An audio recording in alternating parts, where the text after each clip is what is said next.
자, 이제 진짜 본격적으로 우리 각 기후별로 어떤 특징을 가지고 있는지에 대해서 배워볼 텐데요.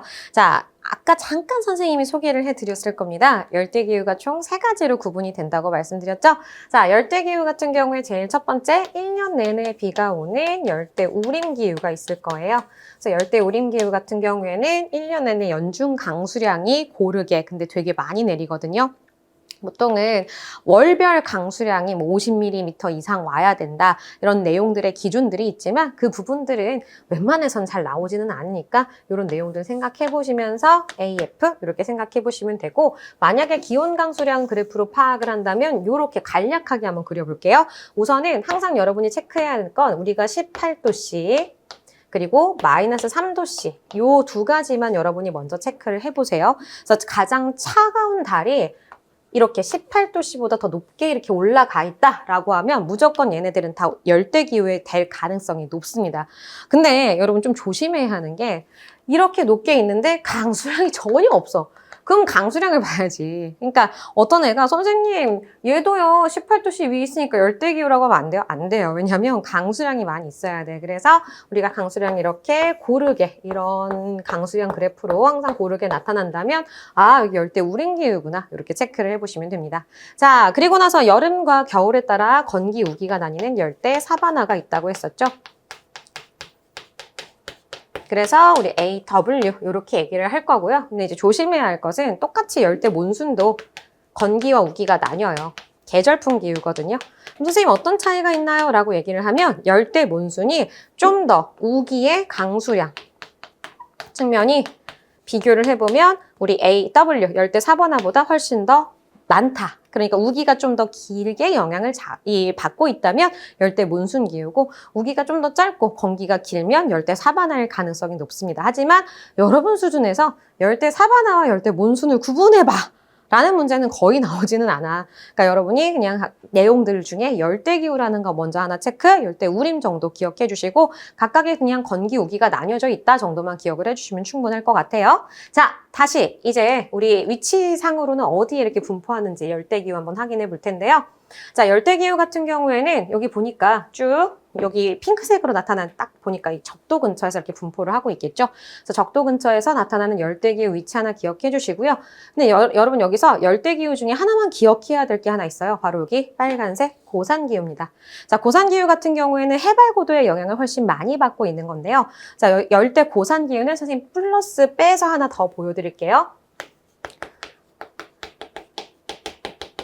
원래 산지 지형이랑 묶어서 같이 봐야 할 거긴 한데, 자, 열대 고산에서 우선 첫 번째 열대는 A죠. 그리고 고산은 대문자 H를 써줍니다. 왜 이 2가지를 붙였느냐? 뜨겁고 고산은 올라가면 차가워져요. 여러분 뜨거운 것과 차가운 것 섞어볼게요. 어떻게 될까요? 미지근해지겠죠. 자, 이런 내용들이 무슨 소리냐? 자, 아까 우리 남아메리카 대륙을 좀 볼게요. 여기에는 엄청나게 높은 안데스 산맥이 있습니다. 그러다 보니까 똑같은 적도지방의 열대기후라고 할지라도 여기 있는 산맥이 있는 곳의 기후와 그 다음 평지에 있는 기후가 서로 기온이 다르게 나타나는 경향성을 보입니다. 아까도 얘기했지만, 자, 이거를 단면도를 잘라보면 이런 식으로 이렇게 표현이 될 거예요. 그러면 여기 꼭대기에 있는 친구와 여기 아래에 있는 친구는 당연히 기온이 다르게 나타날 수밖에 없겠죠. 그래서 항상 기억하세요. 올라가면 올라갈수록 기온은 차가워지는데, 만약에 여기가 평균 기온이 35도씨야. 근데 여기 꼭대기로 올라가 보니까 거의 한 20도나 기온이 떨어졌다고 가정을 해볼게요. 그러면 여기는 지금 한 20도는 좀 더 많다. 한 15도 정도 떨어졌다면 여기는 한 20도씨 정도가 되겠죠. 얘네는 1년 내내 35도씨인데 얘네는 이 해발고도 한 3000m 올라갔다 가정해볼게요. 해발고도가 높기 때문에 항상 1년 내내 20도씨가 유지되는 거야. 그럼 생각을 해봐. 얘네는 항상 여기 봄 같은 날씨가 열대와 고산이 섞여서 나타난다라고 얘기하거든요. 그래서 우리가 이걸 상충기후, 항상 봄 같은 날씨 이렇게 얘기를 해볼 수가 있습니다. 근데 이제 문제는 산꼭대기니까 해가 떨어지면 또 추워요. 그래서 너네 막 이 망토 같은 거, 판초라고 하죠. 요런 거 막 두르고 있는 사람들 많이 봤었잖아요. 그게 바로 이 고산도시의 가장 큰 특징입니다. 그래서 고산기후, 고산도시. 그리고 옛날에 생각해봐. 선생님이라도 야 여기 35도씨에 목이 팔이 더워 죽겠는데 여기 사는 것보다는 바로 옆에 항상 봄 같은 날씨 있으면 나도 올라가서 살 거야. 그러다 보니까 과거에 고산 문명도 굉장히 많이 만들어졌다라는 것. 이렇게 고산 기후에 대한 설명도 추가적으로 하나 들어갈 수 있다는 거 기억해 주시면 돼요. 자, 그럼 이제 각각의 의식주는 뭐가 있을지도 한번 비교해 볼게요. 뭐니 해도 우리 이 의식주 비교하는 것도 꽤 많이 나옵니다. 의복 같은 경우에는 이렇게 한번 생각을 해볼게요. 너무 더워. 그럼 어때? 입어 안 입어? 거의 안 입고 다니지. 그래서 말이 좋아, 얇지? 거의 안 입고 다녀서 얇고 간소한 옷 이런 거 써요. 자, 두 번째예요. 자, 먹는 거 한번 볼게요. 먹는 거 같은 경우에는 얘네가 덥잖아. 습해. 그럼 이제 잘 상하거든요. 어떻게 하냐면 향신료 같은 걸 되게 많이 뿌리거나 아니면 짜거나 아니면 볶거나 튀기거나 이런 것들을. 그리고 그래서 맵고 짜고 볶거나 튀기거나 맵짠 볶튀향 요것만 기억하면 돼요. 맵고 짜고 볶고 튀기고 향신료. 그래서 이렇게 하면 덥고 습한 지역에서 그 더위와 열기를 좀 이겨내면서 그리고 음식이 잘 상하는 걸 방지할 수 있는 그러한 형태가 나타난다는 거죠. 집을 볼게요. 야, 뭐니 해도 예나 지금이나 집이 항상 중요한 건 마찬가지야. 그래서 집에 대한 걸 되게 많이 비교할 건데요. 자, 비가 되게 많이 내립니다. 그럼 여러분 생각을 해보세요. 지붕을 평평하게 해야 유리할까요? 아니면 경사를 짓게 지붕을 만들어야 그 빗물이 다 이 무너져 내리는 걸 방지할 수 있을까? 당연히 경사가 있어야겠죠. 그리고 바닥에서 막 뜨거운 열기와 습기가 올라오잖아. 그럼 바로 집 지어버리면 온갖 해충의 습기, 곰팡이, 천지 이런 집을 만날 수 있기 때문에 살짝 바닥에서 떨어뜨려서 짓는 집, 바로 이걸 우리가 뭐라고 부른다? 고상가옥이다 라고 말할 수 있습니다.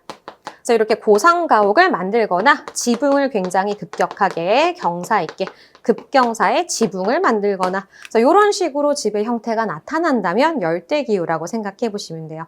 자, 여기까지가 기본적인 내용이었고 이제 살짝 우리 위쪽, 우리 수능 터치 들어갑니다.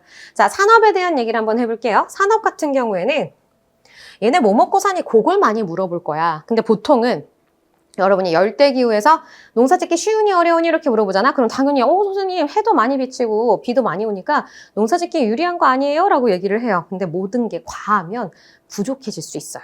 그러니까 물도 너무 많이 주면 식물이 막 썩잖아. 그러다 보니까 이 식물에 비가 계속 많이, 식물이 아니 미안, 토양에 비가 계속 많이 내려버리면요. 이 토양에 있는 그 영양소들을 누가 다 쓸어 내려가 버려. 물이 다 쓸어 내려가 버려. 그래서 사실은 집 표면에 있는 그 땅들은요, 약간 쭉정이 같은 깨끗하게 씻긴 땅밖에 없는 거야. 걷다가 식물을 심어버리잖아. 그러면 얘네가 영양소도 못 먹고 오히려 말라 죽어버리는 현상을 우리가 나타나게 됩니다. 그럼 어떡하지? 여기 지금 집 표면에 영양분은 하나도 없는데 나 여기다가 어떻게 농사를 짓지? 그리고 심지어 살아남은 애들은 엄청나게 키가 높은 막 몇 미터, 5미터, 10미터짜리 이런 울창한 숲이 있어서 햇볕도 가리는 거야. 땅에는 영양소 다 씻겨 내려가 버려. 이쪽 위쪽으로는 엄청난 높은 나무들이 있어. 우리가 누구야? 우리 바로 의지의 인간들 아니겠어요? 이거 한 방에 해결하는 방법이 있었죠. 바로 어떻게? 파이어! 자, 불태워버립니다. 불태워버리면 자 우선은 나무를 일일이 베러 다닐 필요도 없어요. 그리고 그 나무의 잿가루들이 뾰로로로로롱 이렇게 예쁘게 거름이 되어서요. 이렇게 햇볕도 충족시키고 이렇게 예쁘게 영양성도 충족시킨 이 상태에다가 농사를 지으면 퍼펙트 이렇게 할 수가 있겠죠. 자연에겐 굉장히 많은 피해가 가겠지만요. 우리가 이걸 그래서 뭐라고 하느냐? 화전이라고 얘기를 합니다. 근데 이제 문제는 유효기간이 있어. 왜? 비는 계속 내리잖아. 그러니까 3년 정도 지나면 이 토양은 다시 황폐화된대요. 그럼 어떻게 하면 돼?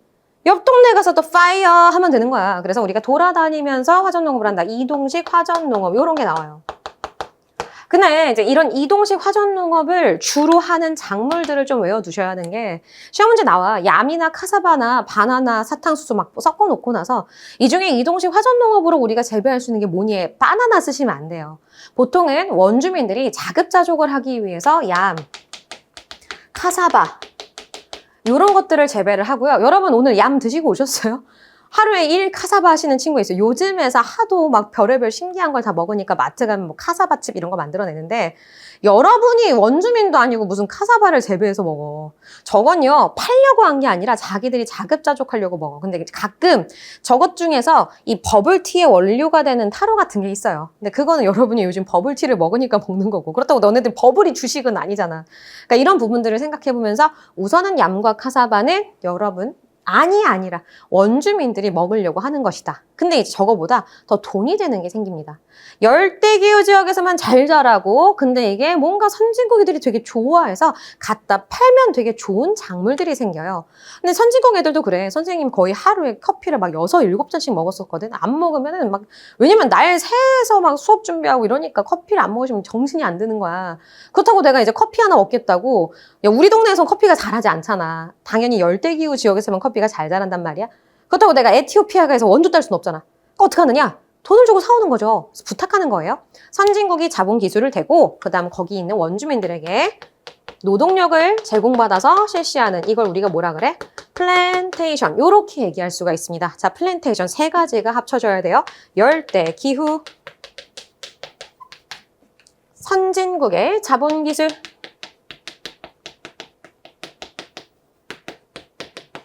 원주민의 노동력. 요 3가지가 모두 합쳐져서 우리가 플랜테이션이라는 걸 얘기하는데 이제 여기서 또 문제가 생겨. 진짜 독한 선생님은요. 아까 열대 우림의 플랜테이션, 그 다음에 열대 사바나의 플랜테이션, 그 다음에 심지어 열대 몬순의 플랜테이션 이것까지 나눠가지고 시험 문제를 내는 선생님들이 계시더라고요. 어떻게 하면 좋을까? 울지 마. 알려드릴게. 이걸 어떻게라도 외워야 될 거 아니야. 자, 열대 우림 A, F, 열대 우림 A, W, 그리고 A, M. 선생님이 좀 외워보라고 이렇게 약자로 써본 거예요. 자, 이렇게 생각하면 돼. 선생님이 항상 키가 작아가지고 더위를 많이 느낀다 그랬잖아. 키는 어때? 일단 크고 봐야 돼. 알겠죠? 선생님 항상 하니 저 칠판 끝까지를 쓰지 못하는 게 선생님의 천추의 한이야. 선생님 다음 생에는 180으로 태어나서 무조건 저 칠판 끝까지 쓰고 싶어. 자, 일단 키는 크고 봐. 키는 크고 봐. 키는 크고 봐. 근데 컸어? 못 컸어? 못 컸잖아. 자, 컸어? 못 컸어? 못 컸어. 못 컸어. 키가 못 컸어. 자, 뭔 소리냐. 자, 볼게요. 얘 먼저 써야 덜 헷갈려. 자, 목 컸어. 목화예요. 커피예요. 수수 사탕수수입니다. 자, 못 컸어. 사탕수수예요. 그럼 남은 키역은 뭐밖에 없니? 너네 맨날 하는 거 있잖아. 카카오토. 초콜릿에 올립니다. 자, 그래서 카카오입니다. 카카오, 그리고 고무나무, 그리고 바나나. 벌써 다 했잖아. 크고 봐? 못 컸어. 네, 이렇게 얘기하니까 애들이 어이가 없어가지고 차 이런다. 차. 자, 열대 몬순 기후는 차입니다. 표정 봐, 썩었어. 외우면 되잖아. 나도 고급 붙이기 가르치고 싶다고. 자, 어쨌든 이렇게 해서 혹시라도 선생님이 이걸 구분하시면 외우시고 웬만하면 자비를 베풀어서 내지는 않으실 거야. 알겠죠? 그래서 이렇게 해서 한번 정리해 볼게요. 자, 이제 그 다음으로 넘어가 볼까요? 건조기후입니다. 자, 건조기후 같은 경우에는 구분 한번 기억해 볼까요? 선생님 아까 뭐라 그랬지? 다시 한번 복습. 연강수량입니다. 연강수량이 0에서 500mm 사이에서 비가 내리는 것. 0에서 500mm 사이라고 얘기를 했고요. 그 사이에서 다시 기준점 250mm. 자, 250mm를 기준으로 우리가 무슨 기후? 사막과 건조기후를 구분하게 됩니다. 건조래. 미안. 스텝. 자, 사막 같은 경우에는 우리가 B, W, 스텝은 B, S 이렇게 구분을 해볼 수가 있겠죠? 자, 위치를 한번 확인해 볼게요. 위치 보시면 여기 이제 선생님이 0에서 30도 사이, 여기 이제 0에서 30도 사이인데 여기는 이제 북회기선이라고 나와 있어요. 이게 뭐냐면 태양의 고도가 가장 절정으로 높게 수직으로 있는 그 구간이 사실은 항상 0도에만 있는 거 아니야. 이건 아까 얘기했듯이 이 지구가 이렇게 23.5도 이렇게 기울어져 있잖아. 그러다 보니까 태양의 고도가 위로 올라갔다 내려갔다 수직으로 만났던 그 고도가 올라갔다 내려갔다를 가장 끝까지 올라갔던 지점. 그러니까 솔직히 말해서 여기까지 가장 뜨거웠던 지점, 다시 다시 내려가서 남쪽으로 가장 뜨거웠던 지점, 그게 오르락 내리락 하고 있다라는 거예요. 보통은 커피가 요 북회기선, 남해기선 사이에서 굉장히 많이 잘 자란대요. 그래서 우리가 커피 벨트라고도 얘기를 하는데, 우선은 요 30도 선 사이, 요 사이, 0도에서 30도 선 사이 여기에 이렇게 넓게, 굉장히 넓게 많이 분포하고 있죠. 건조기후가 등장하게 됩니다. 자, 이제 건조기후 같은 경우에는 우리가 어떤 삶을 살아가고 있을까 한번 볼까요? 의식주 보겠습니다. 자, 첫 번째, 의복 같은 경우에는 얘네는 근데 봐봐. 똑같이 얇긴 해. 얇지만 하나 추가될 게 하나 있어. 여기도 똑같이 뜨겁기는 하지만요. 그래서 이게 막 이렇게 습하진 않거든요. 대신에 오히려 얘네들은 저 뜨거운 태양빛을 차단하는 게 훨씬 더 시원한 거야. 그래서 온몸을 뭐예요? 다 천으로 감쌉니다. 왜냐면 그늘이 없거든요. 그래서 얇고 온몸을 감싸는 옷. 이런 것들이 들어가게 되고요. 자, 먹는 거 한번 확인해 볼까요? 먹는 것은 우리가 좀 조심해야 될 게 뭐냐면, 여기 건조기후에서 얘들아 농사를 지을 수 있니 없니? 그럼 애들이 100이면 100 없어요 라고 얘기를 해. 근데 너네 이게 가장 큰 함정이야. 우리가 배우는 모든 기후 중에서 유일하게 농사를 짓기 어렵고 불리한 기후는 딱 하나, 바로 한대기후입니다. 여러분 분명히 건조기후에서 농사를 짓는 곳을 당신들은 이미 알고 있어요. 어딜까요? 물을 구할 수 있는 그곳 바로 오아시스입니다. 이 오아시스에서 충분히 우리가 농사를 하고요. 만약에 안 되면 그 오아시스에서 물을 끌어다 와가지고 우리가 관계라고 하죠. 물을 개 아니야. 너와 나의 릴레이션십도 아니고 열다 개자야. 그래서 관계 농업을 하기도 하고요. 또는 우리나라에서 발원한 하천은 아니지만 다른 지역에서 발원한 게 통과하는 하천을 외래하천이라고 하거든요. 그 외래하천에서 물을 끌고 와서 우리가 농사를 짓기도 해요. 그래서 보통 그렇게 해서 농사 짓는 식품들이 뭐가 있느냐? 뭐 밀과 대추야자 이런 것들이 있어요. 그리고 우리가 아까 보통 사막기후랑 스텝기후를 구분을 했었잖아요. 근데 이제 사막에서 스텝으로 넘어가는 그 단계에서는 풀이 조금씩 자라기 시작하거든. 그럼 어렵게 막 물 끌어와서 농사 짓는 것보다 오히려 그냥 그 가축들을 길러서 돌아다니면서 이 풀을 먹여가지고 가축을 기르는 것이 훨씬 더 유리한 경우도 생기거든요. 우리가 그걸 뭐라고 한다? 유목이라고 해. 그럼 유목생활로 인해 육류도 얻을 수 있겠고 그 육류, 유제품 같은 것도 우리가 먹을 수 있습니다. 자, 이제 가장 중요한 건 집이라고 말씀드렸죠? 그래서 집부터 한번 얘기해 볼게요. 보통은 우리 사막기후 같은 경우에 집을 지을 수 있는 재료가 나무가 거의 없잖아. 그러니까 거의 다 무슨 집 짓는다 그랬어? 흙집 짓는다고 얘기했었지? 자, 그래서 흙집, 흙벽돌집. 근데 이제 흙집의 특징을 좀 얘기를 해볼게요. 우선은 얘네가 우리 이거 하나 기억할게. 열대기후든 건조기후든 요거 구분해 볼게요. 1년 내내 가장 추운 달과 가장 따뜻한 달의 차이를 연교차라고 하고요. 하루 중에 제일 따뜻한 시간과 차가운 시간의 차이를 일교차라고 얘기를 합니다. 그럼 여러분 연교차와 일교차를 구분했을 때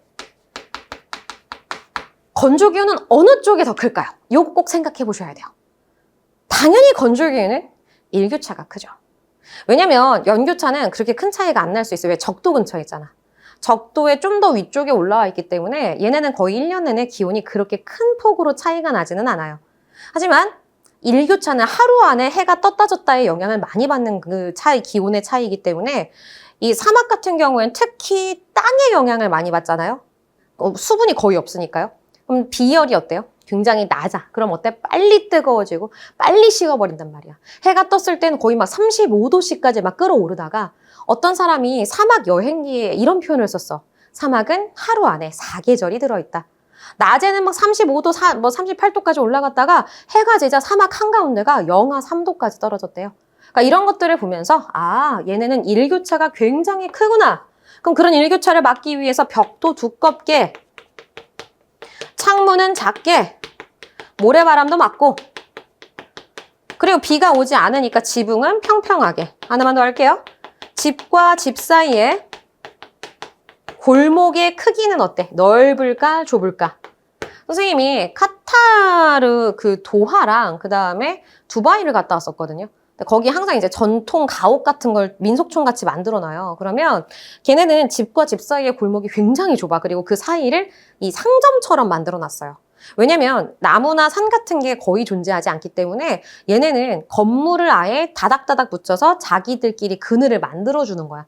그럼 그 건물과 건물 사이가 사람들끼리 만나는 카페도 되고 물건을 파는 장소도 되고 사람들이 모여서 뭔가 생활을 할 수 있는 공간으로 만들어주거든요. 그래서 좁은 골목이라는 표현이 나올 겁니다. 근데 이제 우리가 사막만 보면 안 되는 게 선생님이 초원 기후도 얘기를 했었잖아. 근데 초원 스텝 기후 같은 경우에는 조금 달라요. 우리 스텝 같은 경우에는 우리가 계속 이동을 해야 되거든. 이동식 생활이야. 근데 집을 막 휘황찬란하게 막 지어놓고서 멋있다. 언젠간 다시 만나 안녕. 이거 할 수 없잖아. 그러니까 계속 뭐가 가능해야 돼. 묶었다 풀었다가 가능해야 된단 말이야. 그래서 우리가 어떤 집이라고 얘기하느냐? 이동식 가옥이라는 표현을 쓸 거예요. 자, 이동식 가옥. 대표적으로 여러분 유명하게 알고 있는 집이 뭐였어? 몽골의 게르라는 그런 집이 있었죠. 요렇게 정리. 그래서 의식주를 가장 많이 물어보기도 하고요. 요거 하나 기억해주게. 요거까지 설명받습니다. 자, 이제 우리 산업구조 한번 볼까요? 건조기후에서 아까 내가 어떻게 농사를 짓는다 그랬지? 오아시스. 그래서 오아시스 농업. 아니면 물을 끌어다 와서. 근데 관계 수로를 팔 때 조심해. 지상으로 파야 돼? 지하로 파야 돼? 당연히 지하로 파야죠. 그럼 지상으로 파면 다 말라. 그래서 우리가 지하 관계 수로를 파서 하는 관계농업. 대표적으로 이란에 콰나트 있고요. 수로 파가지고 위에서 스프링클러 뚫어가지고 뺑글뺑글 돌려가지고 밭을 만든단 말이야. 그럼 위에서 보면 되게 멋있어. 밭이 우리가 생각하는 네모만한 모양의 밭이 아니라 스프링클러 모양만큼 이렇게 동글동글동글동글동글한 요러한 밭이 만들어져요. 원형에. 자, 그리고 우리 외래하천에서 물을 끌어다 와서 농사 짓는 이런 것들 나타나거나 아니면 우리 스텝 기후 같은 경우에 무슨 생활한다고요?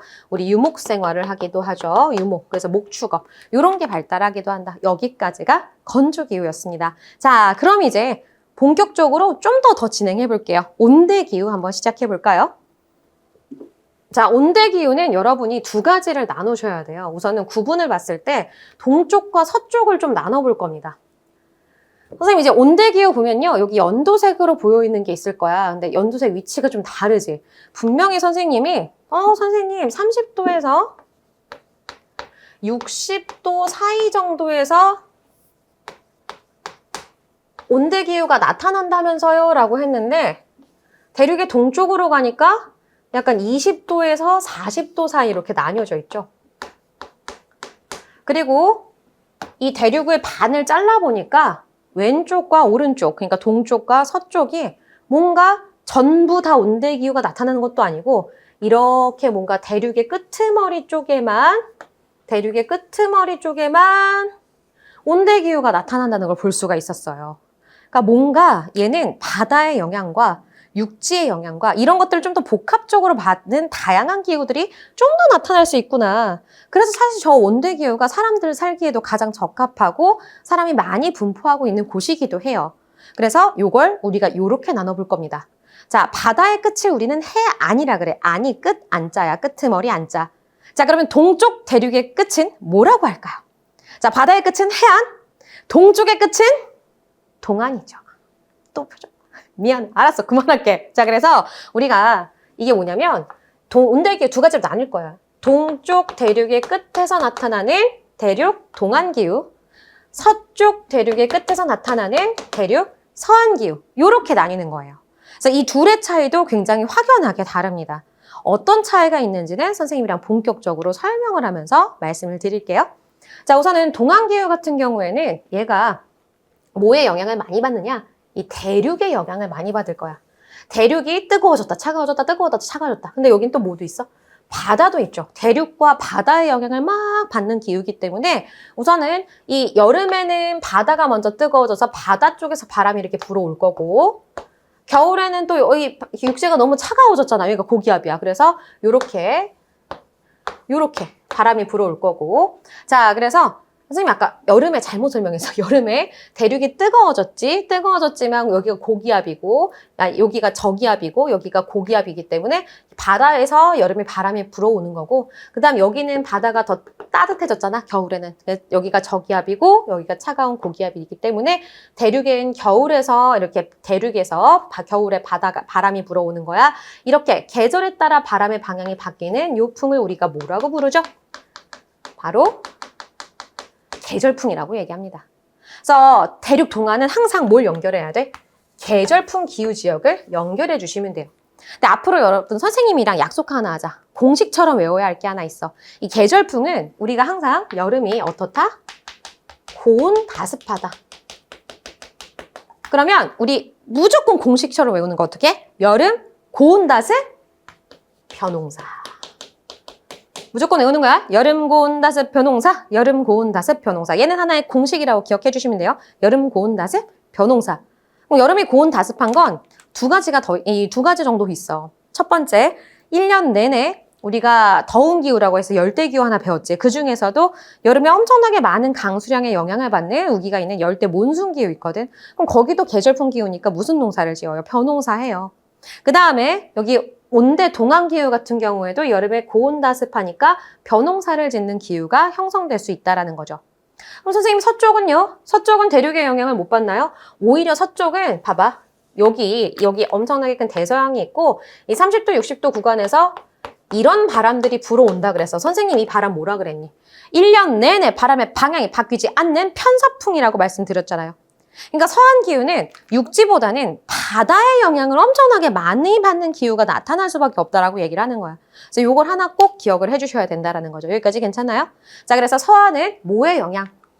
대륙의 서한은 편서풍의 영향 구간에 있는 거고 대륙의 동안은 계절풍의 영향을 많이 받는다. 서한은 편서풍, 동안은 계절풍. 이 두 가지를 이해하고 계셔야 우리가 동안과 서한의 차이를 이해할 수가 있습니다. 자, 제일 첫 번째 우리 그럼 동안 기후에 대한 얘기를 해볼게요. 대륙의 동안 쪽 같은 경우에는 우선 두 가지로 기후가 나뉩니다.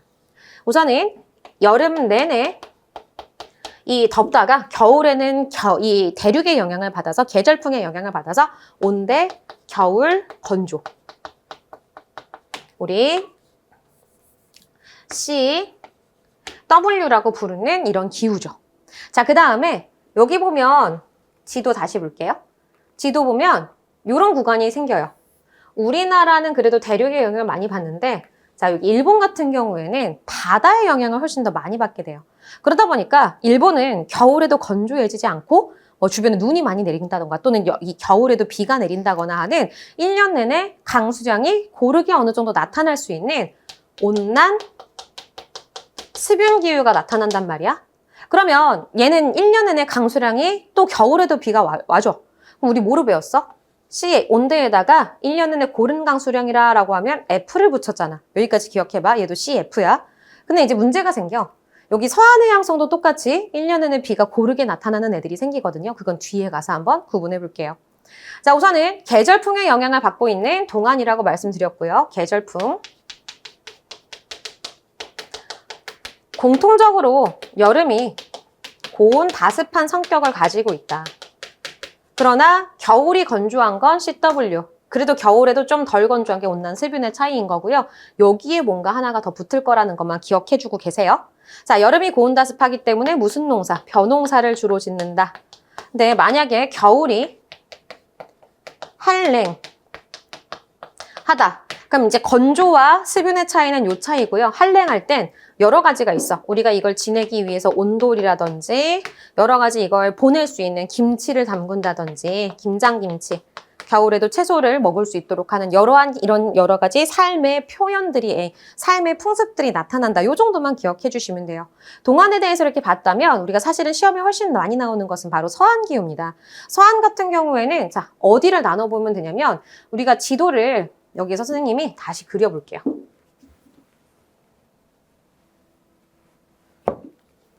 자, 서쪽 기후만 따로 떼서 한번 그려볼게요. 서쪽 지도입니다.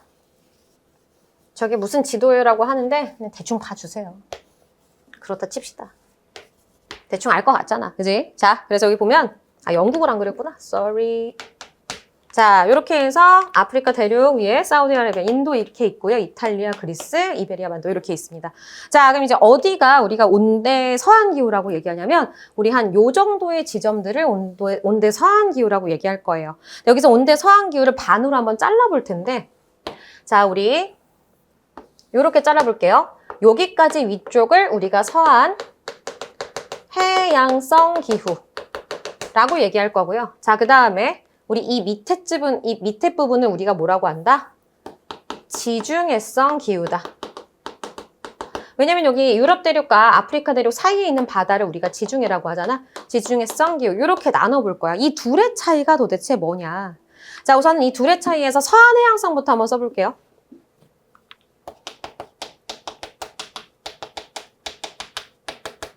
선생님이 분명히 30도에서 60도 사이에는 편서풍이 맨날 분다고 얘기했단 말이야. 그래서 여기 영국 같은 경우 가장 대표적인 서한해양성 기후의 특징입니다. 1년 내내 대서양에서 바람이 불어와. 그럼 비가 항상 1년 내내 고르게 오겠지. 그리고 또 해보면 바다의 영향을 1년 내내 받으니까 그렇게 뜨겁지도 그렇게 차갑지도 않은 연교차가 작게 나타나는 그러한 경향성을 보이게 될 거예요. 그래서 서한해양성 기후는 대표적으로 연중, 고른, 강수와 연교차가 작다라는 특징을 갖게 돼요.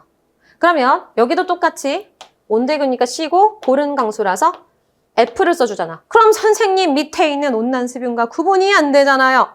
그치? 이것 때문에 내가 얘기한 거야. 봐. 온난수변도 연중 비가 고르게 와요. 근데 여기가 차이가 있죠. 연교차가 크죠. 자, 여기 있는 이 동쪽 기후는 내가 뭐의 영향을 많이 받는다 그랬어? 대륙의 영향을 많이 받는다 그랬잖아. 그럼 대륙은 엄청나게 빨리 뜨거워지기 때문에 여름에 굉장히 뜨겁고 비가 많이 내리는 거야. 이런 차이야. 그래서 여름이 뜨겁고 차갑고요. 그래서 이 구분이 뭐냐면 이 뒤에 붙은 게 바로 연교차 중에 여름 최난월의 평균 기온이야. 최난월 기온이 22도보다 높다. 22도보다 낮다. 그러면 우리가 얘는 뜨거우니까 최난월이 22도보다 높네. CFA.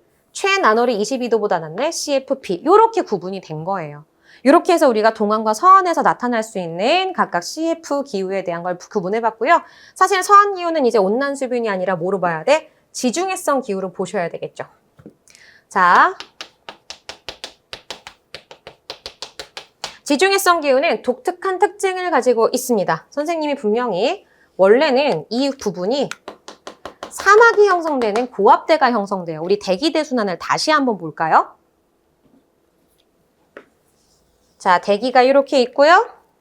지구가 이렇게 있고, 자, 선생님이 딱 세 부분으로 나누라고 했어요. 그럼 이제 여기 적도 근처가 항상 무슨 합대? 적이야. 그래서 여기를 적도 저압대 이렇게 불러요. 적도 저압대.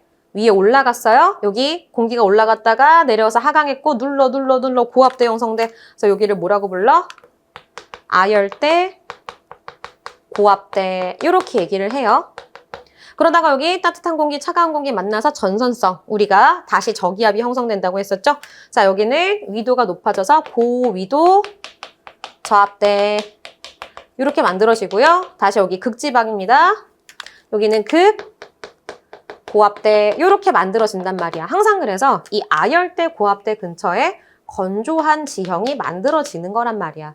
바람은 항상 어떻게? 요렇게 고에서 저로, 고에서 저로, 고에서 저로, 고에서 저로 요렇게 불고 고에서 다시 저로 요렇게 만들어져. 그럼 선생님 남반구는 어떻게 형성되나요? 이거 데칼코마니 하듯이 펼치면 되거든요.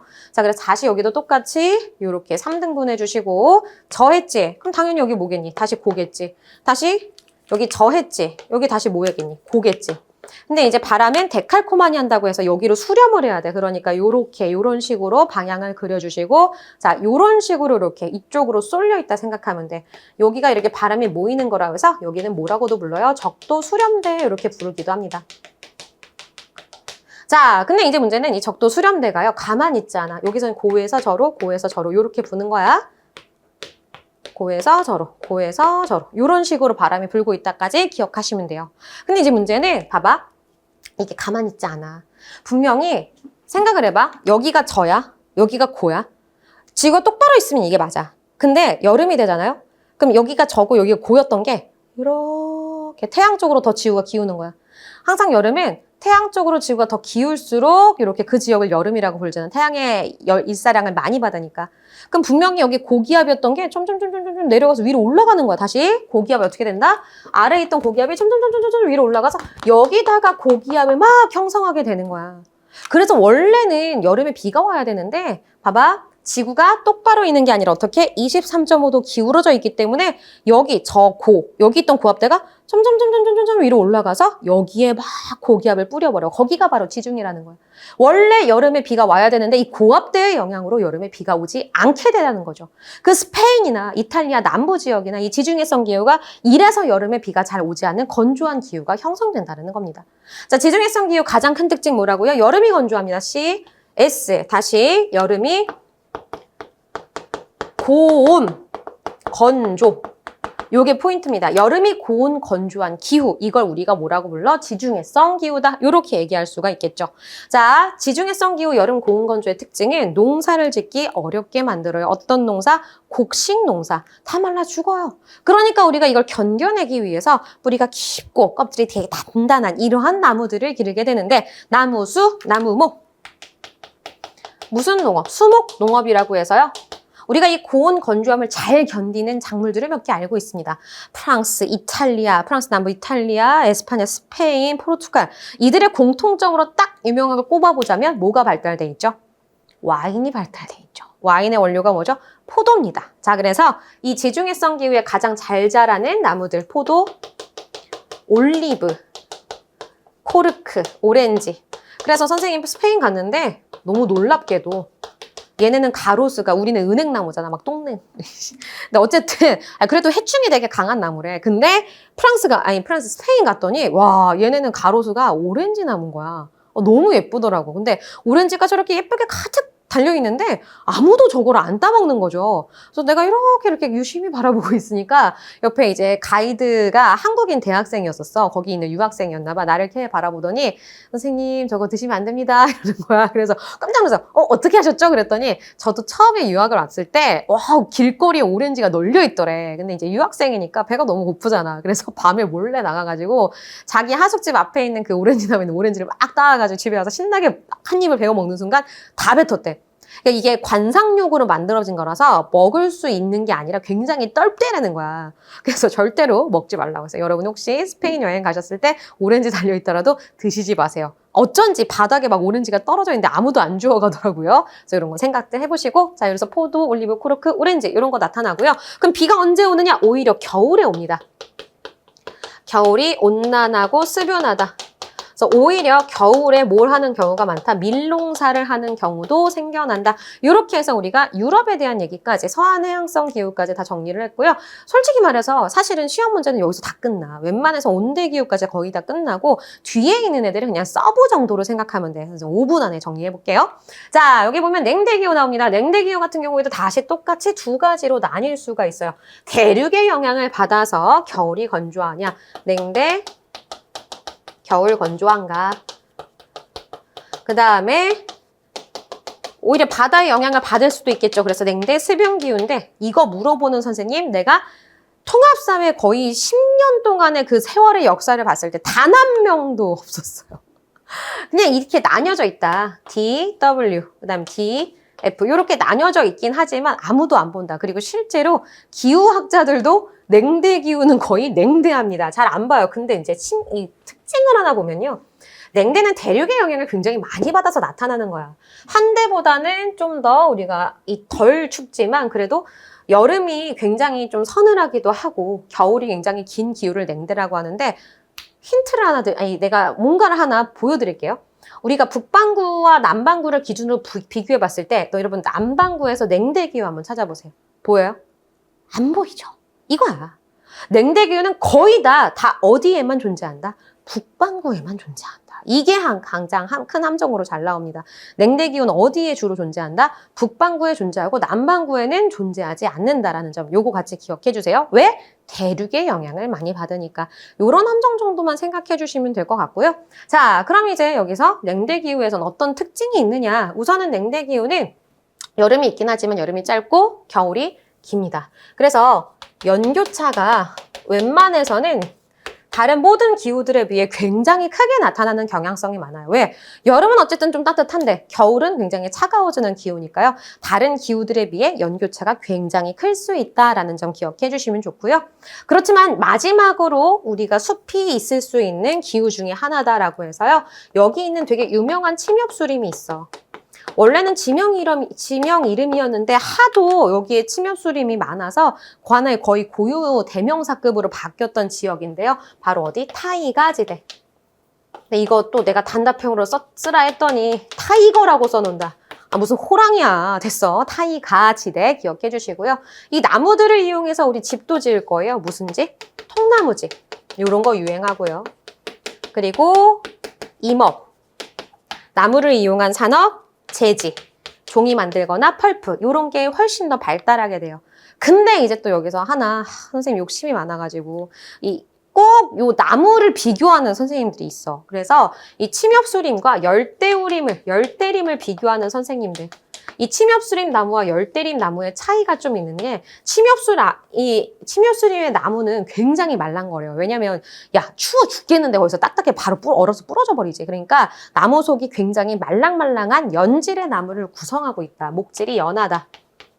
나무의 재질이 연하다라는 거야. 근데 열대림은 어때? 계속 그 뜨거운 태양빛과 이런 것들을 막 받으면서 얼마나 그 나무의 나이테 같은 거 생각을 해봐. 이게 촘촘하게 만들어지겠니? 그러니까 굉장히 열대림의 나무들은 단단합니다. 그러다 보니까 단단할 경자를 써서 경질의 나무가 만들어지고요. 그러다 보니 열대림의 나무들은 뭐 하는 게 좋아요? 가구 만드는 게 좋겠죠. 또는 배 만드는 거에 유리하겠죠. 가구, 조선업에 사용이 됩니다. 그래서 이렇게 재질 펄프 만드는 거 말랑말랑한 나무로, 그 다음에 여기는 단단한 나무로 가구 만드는 거. 그래서 너네 가구 브랜드 중에 보르네오, 파로마 다 어디야? 열대 기후잖아. 그래서 저렇게 브랜드 갖고 와가지고 만드는 거야. 됐죠? 자, 그래서 이런 내용들이 냉대기후의 특징 끝. 자, 그 다음에 이 냉대기후도 뭐 여기서 조금 더 추가해본다면 사람들이 추우니까 약간 저장식품들 많이 먹는다. 요 정도만 한대기후 할 때 같이 묶어서 한번 해볼게요. 진짜 추운 이제 한대기후로 갑시다. 거의 다 왔어. 끝이야. 자, 한대기후 같은 경우에는 두 가지로 구분한다고 했는데 무엇을 가지고 구분한다고 말씀드렸죠? 바로 최나놀입니다. 여름이 영상인가 영하인가를 가지고 최나놀이 0도씨에서 10도씨 사이. 우리가 이걸 툰드라라고 말씀드렸잖아요.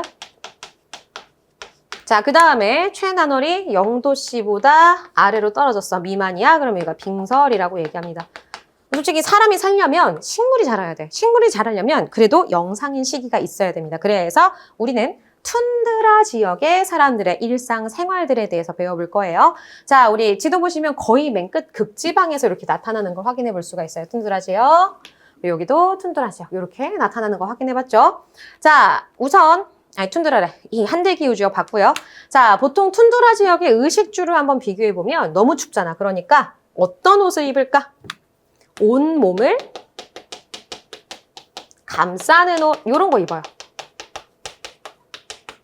자, 그 다음에 먹는 거에서 조심해야 할 포인트 하나 생깁니다. 바로 뭐예요? 여기는 나무가 별로 없어. 여기도 나무가 별로 없거든. 그러다 보니까 땔감을 구하기가 쉽지가 않아. 그리고 식물이 별로 없으면 이 병에 걸리기가 쉬운데, 너네 옛날에 괴혈병 같은 거 들어본 적 있니? 그러니까 비타민 같은 거 섭취 많이 못하면 나타나는 그런 병이잖아요. 그러니까 이런 부분들을 보면서 얘네들이 영양소를 섭취하기에 음식을 먹을 때 이렇게 먹는구나. 요거 외워야 돼. 바로 날고기입니다. 왜냐면 익히지 않은 고기, 생선은 우리 거기에 비타민 같은 것, 영양소를 포함시키고 있어요. 그래서 이 사람들은 술록의 생피를 마시거나 아니면 날고기, 날생선 등을 통해서 영양소를 섭취하게 된다. 자, 요런 특징들. 아니면 이제 또 우리 오랜 기간 동안의 겨울 동안 먹이를 구하지 못할 때 이런 훈제 또는 저장식품, 저장 육류 생선 이런 것들의 문화가 발달하게 되고요. 자, 마지막 집입니다. 집만 기억하면 돼요. 자, 집은 독특하게도 처음과 끝이 똑같아요. 만약에 너네들이 툰드라를 이걸 이해해야 돼. 툰드라는 여름이 되면 땅이 녹아.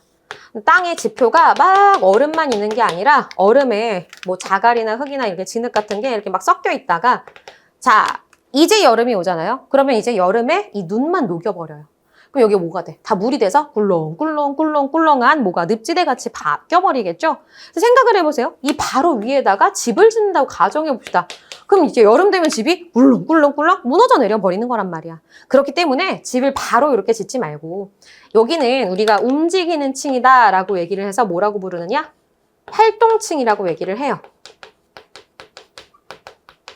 근데 더 아래로 밑으로 내려가 보면 움직이지 않는, 영원히 얼어있는 그 층이 존재합니다. 이걸 우리가 뭐라 그래? 영구 동토층이라고 말을 해요. 그럼 영구 동토층까지 깊숙이 이 기둥을 박아서 살짝 떨어뜨려서 집을 지어버리면 우리가 이 위험을 막아볼 수가 있겠죠. 그리고 여러 가지 뭐 연료를 우리가 보낼 때에도 우리가 지상으로 파이프를 연결해서 보내는 게 훨씬 더 덜 이 동파라든지 이런 여러 가지 문제점을 막을 수가 있을 거예요. 그래서 집이 무슨 가오? 떨어뜨려서 짓는 집, 마치 열대기후처럼 고상가옥의 형태가 나타난다. 요거 하나 기억해 주시고요. 그다음에 여러분 이것도 알아야 돼. 얘네들이요. 뭐도 하냐면 유목생활도 같이 해. 사냥을 하거나 또는 술록을 유목하거든.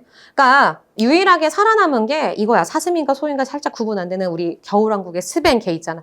걔만 잘 적응한 거야. 그래서 걔네들을 돌아다니면서 우리 이끼 같은 걸 처먹이면서 우리가 유목생활을 하는 건데 마찬가지로 그러니까 집이 유목을 하면 멋있게 휘황찬란하게 못 지어. 그래서 돌아다니는 이동식 가옥이 나타나기도 합니다.